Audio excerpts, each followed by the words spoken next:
বিএনপির প্রথম যে যুদ্ধ বা জেহাদ যেটা হবে সেটা হচ্ছে দুর্নীতির বিরুদ্ধে।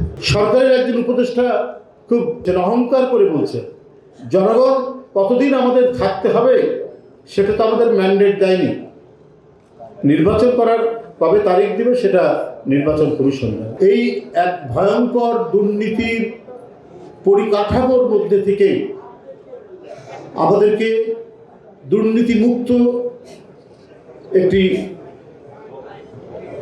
সমাজ গড়ে তুলতে হবে।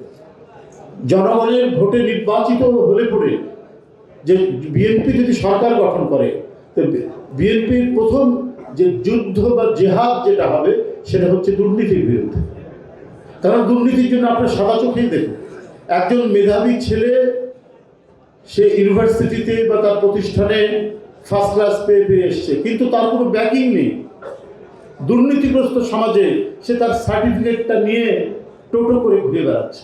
কোকো ও শিয়া বাটারের ইউনিক কম্বিনেশনে তৈরি Natura expert care body lotion স্কিনের ড্যামেজ হিল করে, ত্বক রাখে সফট ও ময়শ্চারাইজ। লুকিয়ে আর কতদিন, বাই বাই ড্যামেজ স্কিন। দুর্নীতি বিরোধী সত্যিকার অর্থে একটা সুশাসন থাকলে ওই মেধাবী ছেলে সরকারি চাকরি পেতে কোনো অসুবিধা নেই।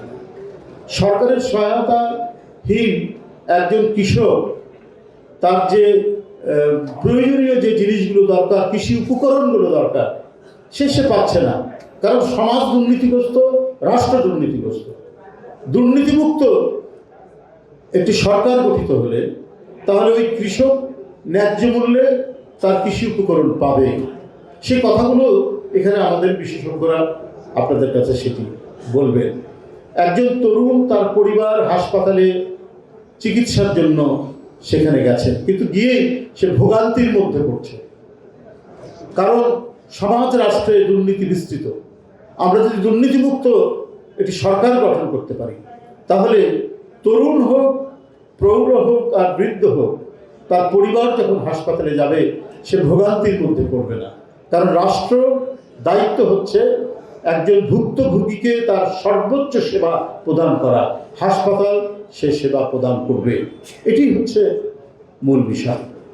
আজকে নানা কৌশলে, নানাভাবে, নানা কথা নানা দিক থেকে বলা হচ্ছে। গতকাল আমাদের ভারপ্রাপ্ত চেয়ারম্যান বারবার একটা ষড়যন্ত্রের কথা বলেছে। আপনাকে ডান দিকে, বাম দিকে, সামনে পেছনে তাকালে ষড়যন্ত্রের কি আভাস পান না? আভাস পান। সরকারের একজন উপদেষ্টা খুব করে বলছেন, অহংকার করে বলছেন, জনগণ কতদিন আমাদের থাকতে হবে সেটা তো আমাদের ম্যান্ডেট দেয়নি, নির্বাচন করার কবে তারিখ দেবে সেটা নির্বাচন কমিশন দেয়। তো এই কথাটার মধ্যেই তো আমরা সন্দেহ খুঁজে পাই, ষড়যন্ত্র খুঁজে পাই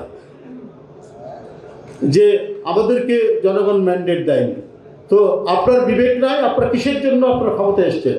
ম্যান্ডেট ছাড়া শেখ হাসিনা দিনের পর দিন, বছরের পর বছর আপনার একতরফা নির্বাচন করেছে, দিনের ভোট রাত্রে করেছে, ভোট কেন্দ্রে ভোটারদের যেতে দিতে দেয়নি।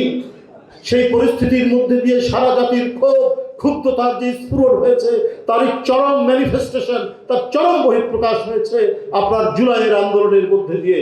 5ই আগস্ট শেখ হাসিনাকে বিদায় হয়ে যেতে হয়েছে, বাংলাদেশের মানুষের রুদ্র রোষের মধ্যে তাকে বিদায় নিতে হয়েছে। তারই ফলশ্রুতিতে আজকে ডক্টর ইউনূস সাহেবের সরকার, তার একজন উপদেষ্টা হিসাবে আপনি গর্ব করে, অহংকার করে বলছেন যে আমাদের তো ম্যান্ডেট পাইনি, কতদিন থাকতে হবে না থাকতে হবে এটা নির্বাচন কমিশনের দরকার। আপনার বিবেক কি বলে যে কতদিন থাকতে হবে? আপনি কোন ম্যান্ডেটের উপরে আজকে আপনি উপদেষ্টা হয়েছেন? কোন ম্যান্ডেটের উপরে আজকে আপনার সরকার গঠন করেছেন? এদেশের জনগণ এবং জনগণের পক্ষে, গণতন্ত্রের পক্ষে যে সমস্ত রাজনৈতিক দল মনে করেছে ডক্টর ইউনূস সাহেবের নেতৃত্বাধীন সরকার তারা গণতন্ত্রকে আরো শক্তিশালী করবে, অবাধ সুষ্ঠু নির্বাচনকে নিশ্চিত করবে, এই সমস্ত প্রত্যয়গুলি সামনে রেখেই সমস্ত গণতান্ত্রিক দলগুলো আপনাদেরকে সমর্থন করেছে। কিন্তু আপনার ভেতরে যদি থাকে ভিন্ন কিছু নকশা, ভিন্ন কিছু ডিজাইন, তাহলে তো জনগণ ছেড়ে দেবে না। কারণ আপনারা আহনাফ, আপনারা ওয়াসিম আকরাম, আপনারা আবু সাইদ, যারা নিজের শার্টের বোতাম খুলে তপ্ত বুলেটকে রিসিভ করতে, বরণ করতে যারা দ্বিধা করেনি, সেই রক্তের উপর দাঁড়িয়ে আপনি আপনার অনির্বাচিত সরকার কতদিন থাকবে না থাকবে সেটা আপনারা মনে করছেন যে যতদিন ইচ্ছা ততদিন থাকবো, এই ধরনের অহংকারমূলক কথা বলে আপনারা আন্দোলনের সাথে, শহীদদের সাথে, তাদের রক্তের সাথে, গণতন্ত্রের বিরুদ্ধে আপনারা কথা বলেছেন।